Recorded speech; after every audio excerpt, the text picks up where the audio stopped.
Hello folks, this Opel Meriva will be having its rear brake pads replaced.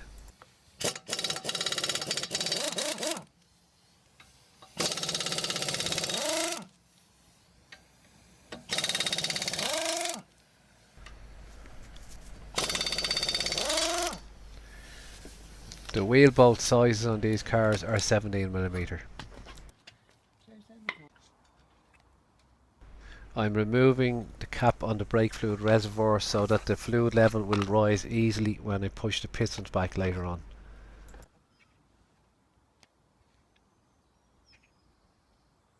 The upper and lower caliper bolts are 13mm and I'm using a 17mm spanner on the pin to stop it rotating while I take the caliper bolt out. The same for the bottom bolt. With the two bolts removed, the caliper can be wiggled off. Removing the old brake pads.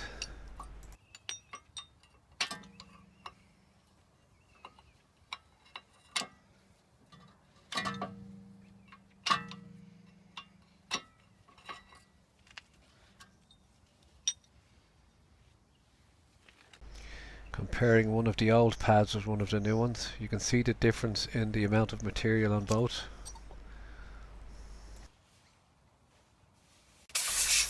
Blowing the old brake dust out helps to avoid brake squeals and other noises after you fit the new brake pads.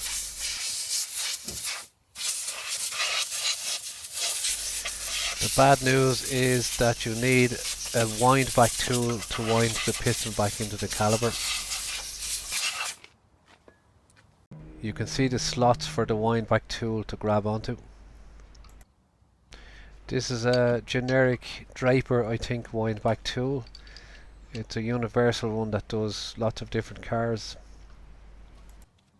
I've seen many people use clamps and water pump pliers and all sorts of tools to push the pistons back, but the small cost of a proper wind back tool is well worth it, and it helps avoid any chance of doing damage.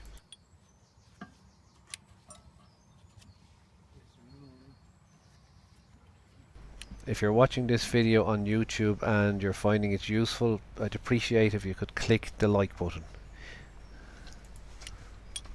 It only takes a second and it's right there just below the video, the little likey button. Go on, click it, click it. Also, if you have any questions about this job, we have a forum on DIYcarguide.com and you're very welcome to post your questions there. The piston doesn't need to be wound all the way back into the caliper. All we really need to do is have it wound back enough that it clears the new pads and the disc, and that looks about right to me.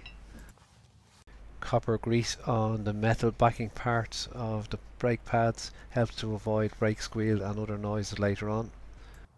You don't really need as much grease as my helper is putting on here, but as the helpers don't have to pay for the grease, they tend to be very generous with it.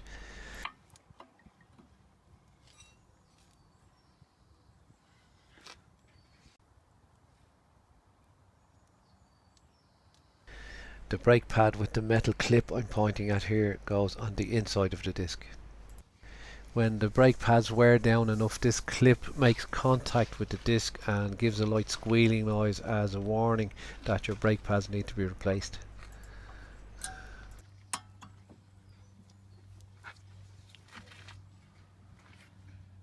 Refitting the caliper and bolting it up.